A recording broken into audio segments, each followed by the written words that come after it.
नमस्कार. कथामंथन मराठी या यूट्यूब चॅनलवर तुम्हा सर्वांचे मनापासून स्वागत आहे.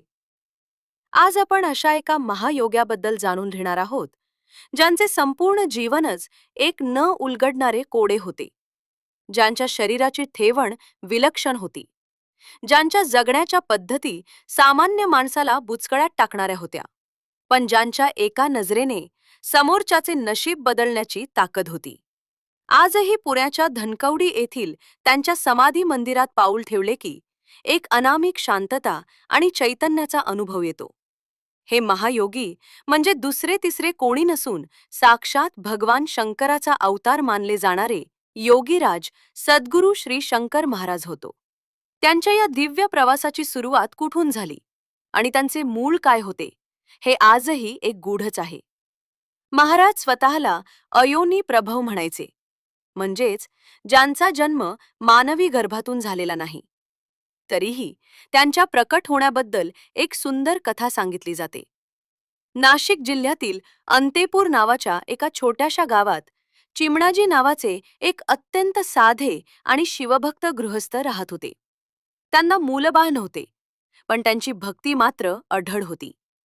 एकदा त्यांना स्वप्नात दृष्टांत झाला की रानात जा, तिथे तुला एक बाळ मिळेल. चिमणाजी जेव्हा रानात गेले तेव्हा एका झाडाखाली त्यांना साधारण 2 वर्षांचे एक तेजस्वी बाळ खेळताना दिसले. ते बाळ म्हणजेच शंकर महाराज. या बाळाचे तेजस्वी डोळे आणि शांत मुद्रा पाहून चिमणाजी भारावून गेले. त्यांनी त्या बाळाला घरी आणले आणि त्याचे नाव शंकर ठेवले. पण हे बाळ काही सामान्य बाळ नव्हते. लहानपणापासूनच शंकर महाराजांच्या लीला सुरू झाल्या. ते तासनतास जंगलात एकांत स्थळी ध्यानाला बसत असत. वयाच्या अवघ्या 7व्या किंवा 8व्या वर्षी त्यांनी घर सोडले आणि ते हिमालयाच्या दिशेने निघून गेले. तिथे त्यांनी अनेक वर्ष खडतर तपश्चर्या केली. हिमालयातील त्या बर्फाळ प्रदेशात, जिथे सामान्य माणूस क्षणभरही टिकू शकणार नाही, तिथे महाराजांनी योगाभ्यास आणि अष्टसिद्धी प्राप्त केल्या. त्यांचे शरीर अष्टावक्र होते, म्हणजेच ते 8 ठिकाणी वाकलेले होते. त्यांचे हात अत्यंत लांब होते, जो त्यांच्या गुडघ्यापर्यंत पोचत असत, ज्याला शास्त्रामध्ये आजानुबाहू म्हटले जाते. ही लक्षणे एखाद्या महान सिद्ध पुरुषाची असतात. महाराजांचे वागणे अत्यंत साधे पण तितकेच गूढ होते. ते कधीही स्वतःच्या सिद्धीचे प्रदर्शन करत नसत. उलट अनेकदा ते वेड्यासारखे सोंग घेऊन लोकांच्या गर्दीपासून दूर राहण्याचा प्रयत्न करत. त्यांची भाषा साधी होती, पण त्यामध्ये खोल अर्थ लपलेला असायचा. महाराजांचे आणि अक्कलकोटच्या श्री स्वामी समर्थांचे अत्यंत जवळचे नाते होते. महाराज स्वामींना आपले मालक म्हणत असत. एकदा एका भक्ताने त्यांना विचारले की महाराज, तुमचे गुरु कोण? तेव्हा महाराजांनी हसून उत्तर दिले होते की माझे मालक अक्कलकोटला बसले आहेत. स्वामी समर्थांच्या आज्ञेनुसारच महाराजांनी लोककल्याणासाठी संपूर्ण भारतभर भ्रमण केले आणि शेवटी पुण्यात आपले कायमचे वास्तव्य केले. पुणे शहरातील धनकवडी भाग हा महाराजांच्या वास्तव्यानं पावन झाला आहे. तिथे मामा ढेकाणे आणि डॉक्टर धनेश्वर यांच्यासारखे अनेक भाग्यवान भक्त महाराजांच्या सहवासात आले. महाराजांच्या अनेक सवयी लोकांना बुचकळ्यात टाकणाऱ्या असत. ते अत्यंत कडक मद्यप्राशन करायचे आणि विशिष्ट प्रकारची सिगरेट ओढायचे. पण ही त्यांची केवळ एक लीला होती. महाराज म्हणायचे की मी जे काही सेवन करतो ते जगाचे विष प्राशन करण्यासारखे आहे. अनेकदा असे पाहिले गेले की महाराज सिगरेटचा धूर हवेत सोडायचे आणि समोर उभ्या असलेल्या भक्ताचा असाध्य आजार त्या धुरातून गायब व्हायचा. ते स्वतःकडे भक्तांचे दुःख ओढून घेत असत. त्यांची ही पद्धत सामान्य बुद्धीला समजणारी नव्हती, पण ज्यांना प्रचिती आली ते आयुष्यभरासाठी महाराजांचे दास बनले. महाराजांच्या चमत्कारांच्या अनेक कथा आजही भक्तांच्या मुखात आहेत. एकदा एक भक्त अत्यंत आर्थिक संकटात होता. सावकाराचे कर्ज फिटत नव्हते आणि त्याला आत्महत्येशिवाय दुसरा मार्ग दिसत नव्हता. तो जेव्हा महाराजांच्या दर्शनाला आला तेव्हा महाराजांनी त्याला काहीही न विचारता फक्त एक दगड उचलून दिला आणि सांगितले की हे घे आणि तुझ्या तिजोरीत ठेव. त्या भक्ताला वाटले की महाराज थट्टा करत आहेत, पण त्यानं श्रद्धेने तो दगड घरी नेला. काही दिवसातच त्याच्या व्यवसायात इतकी बरकत झाली की त्याचे सर्व कर्ज फिटले आणि तो सुखी झाला. महाराजांचे चमत्कार हे केवळ जादू नव्हती, तर ती भक्ताच्या श्रद्धेची पावती होती. महाराज कधीही एका जागी स्थिर राहत नसत. ते एकाच वेळी 2 किंवा 3 वेगवेगळ्या ठिकाणी दिसल्याच्या नोंदीही भक्तांनी केल्या आहेत. एकदा पुण्यात महाराज प्रवचन देत असतानाच सोलापूरच्या एका भक्तानं त्यांना तिथे पाहिल्याचा दावा केला होता. ही होती त्यांची योग सामर्थ्याची ताकद. ते काळाच्या पलीकडे पाहू शकत होते. समोरच्या व्यक्तीच्या मनात काय चालले आहे हे त्यांना आधीच समजायचे. ते कधीकधी भक्तांना अशा शब्दात मार्गदर्शन करायचे की त्या शब्दांचा अर्थ कित्येक वर्षानंतर त्या भक्ताला उमजायचा. महाराजांचे राहणीमान अत्यंत साधे होते. ते कधीही राजेशाही थाटात राहिले नाहीत. भक्तांनी दिलेले उंची कपडे किंवा दागिने ते गरिबांना वाटून टाकत असत. त्यांना केवळ गरिबांबद्दलच नाही, तर प्राणीमात्रांबद्दलही प्रचंड दया होती. एकदा एका प्राण्याला मारताना पाहून महाराज अत्यंत क्रोधित झाले होते आणि त्यांनी सांगितले होते की प्रत्येक जीव हा त्या परमात्म्याचा अंश आहे. महाराजांच्या क्रोधाचे रूपही भयानक असायचे, पण तो क्रोध केवळ भक्तातील अहंकार नष्ट करण्यासाठी असायचा. त्यांच्या शब्दांमध्ये सुद्धा भक्ताचे कल्याण लपलेले असायचे. पुण्यातील त्यांच्या वास्तव्यात त्यांनी अनेक कुटुंबांना आधार दिला. डॉक्टर धनेश्वर हे महाराजांचे एक निस्सीम भक्त होते. त्यांनी महाराजांच्या अनेक आठवणी लिहून ठेवल्या आहेत. महाराज अनेकदा म्हणायचे की अरे, हा देह म्हणजे केवळ एक वस्त्र आहे. ते कधी ना कधी बदलावेच लागणार आहे. त्यातूनच त्यांनी आपल्या समाधीचे संकेत दिले होते. 1946 सालातील ती वेळ होती जेव्हा देशाला स्वातंत्र्य मिळण्याच्या हालचाली सुरू होत्या. त्याच सुमारास महाराजांनी ठरवले की आता आपली या जगातील कार्य पूर्ण झाले आहे. त्यांनी आपल्या भक्तांना जवळ बोलावले आणि सांगितले की मी आता माझ्या मालकांकडे जाणार आहे. 28 एप्रिल 1946 वैशाख शुद्ध अष्टमीचा तो दिवस. महाराजांनी पुण्याच्या धनकवडी येथे जिवंत समाधी घेण्याचे जाहीर केले. भक्तांच्या डोळ्यात पाणी होते. वातावरण जड झाले होते. पण महाराज शांत होते. त्यांच्या चेहऱ्यावर एक अलौकिक समाधान होते. समाधी घेण्यापूर्वी त्यांनी भक्तांना मोलाचा संदेश दिला.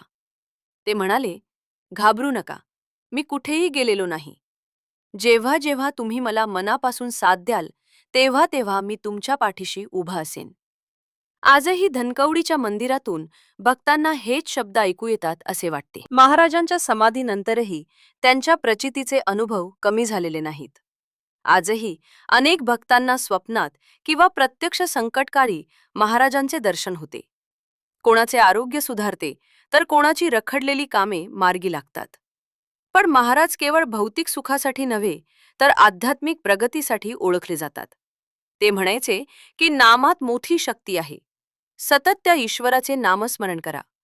नामस्मरणामुळे मनाची शुद्धी होते आणि शुद्ध मनातच ईश्वराचा वास असतो.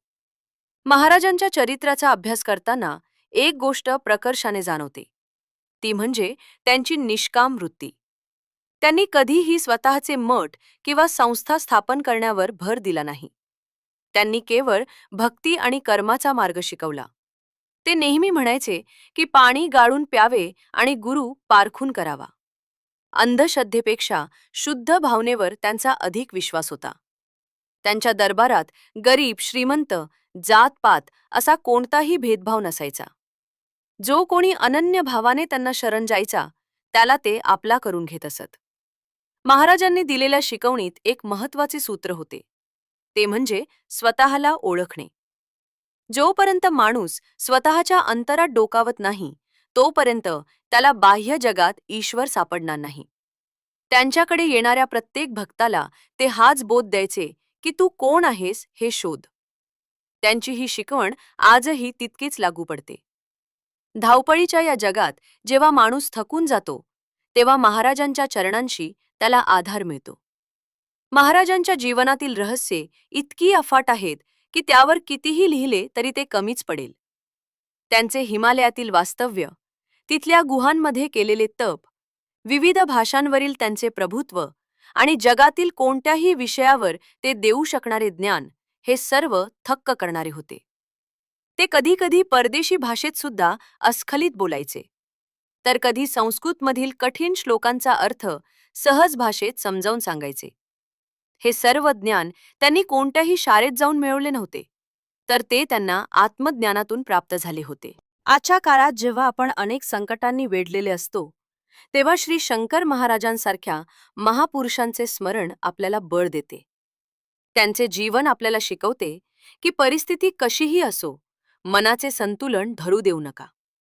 ईश्वरावर आणि आपल्या गुरूंवर दृढ विश्वास ठेवा. महाराजांनी दिलेला जय शंकर हा मंत्र आजही भक्तांच्या मनात एक वेगळीच ऊर्जा निर्माण करतो. तो केवळ एक शब्द नाही, तर तो एक आधार आहे, एक विश्वासाचा धागा आहे, जो आपल्याला संकटातून बाहेर काढतो. महाराजांच्या समाधी सोहळ्याची कथा वाचताना आजही अंगावर शहारे येतात. त्यांनी स्वतः खड्डा खणायला सांगितला होता आणि त्यात ते शांतपणे बसले. त्यांच्या चेहऱ्यावर मृत्यूची भीती नव्हती, तर एक प्रकारचे तेज होते. त्यांनी आपल्या भक्तांना शेवटचा आशीर्वाद दिला आणि ध्यानस्थ झाले. त्यानंतर त्या समाधीवर शिळा ठेवण्यात आली. पण आजही त्या शिळेच्या खालून आणि मंदिराच्या गाभाऱ्यातून भक्तांना महाराजांच्या अस्तित्वाचा सुगंध येतो.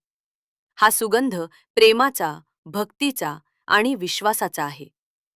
महाराजांच्या कथा सांगणे म्हणजे समुद्रातील पाण्याचे काही थेंब हातावर घेण्यासारखे आहे. त्यांचा महिमा अगाध आहे. योगीराज सद्गुरू श्री शंकर महाराज हे केवळ एका काळापुरते मर्यादित नव्हते, तर ते चिरंतन आहेत. जोपर्यंत सूर्य आणि चंद्र आहेत, तोपर्यंत त्यांची कीर्ती आणि त्यांचे कार्य या जगात तेवत राहील. त्यांच्या चरणी नतमस्तक होणे म्हणजे स्वतःला भाग्याचा वाटा मिळवून देणे आहे. त्यांच्या या अद्भुत जीवन प्रवासातून आपल्याला एकच शिकवण मिळते की भक्ती हीच मुक्तीची गुरुकिल्ली आहे. श्रद्धा आणि सबुरी ही दोन तत्वे जर आपण अंगीकारली, तर जीवनातील कोणतेही युद्ध आपण सहज जिंकू शकतो. तर मित्रांनो, ही होती सद्गुरू श्री शंकर महाराजांची हृदयस्पर्शी आणि दिव्य जीवनगाथा. जर तुम्हाला ही कथा मनापासून आवडली असेल, तर या व्हिडिओला लाईक करा आणि आपल्या मित्रपरिवारासोबत जास्तीत जास्त शेअर करा. अशाच प्रेरणादायी आणि आध्यात्मिक कथांसाठी आमच्या कथामंथन मराठी या चॅनलला नक्की सबस्क्राईब करा. आणि हो, शंकर महाराजांचे सर्व भक्त कमेंट बॉक्समध्ये जय शंकर लिहायला विसरू नका. चॅनलला भेट दिल्याबद्दल आणि ही कथा पूर्ण ऐकल्याबद्दल तुमचे मनापासून आभार. पुन्हा भेटूया अशाच एका अद्भुत प्रवासात. तोपर्यंत जय शंकर, जय शंकर, जय शंकर.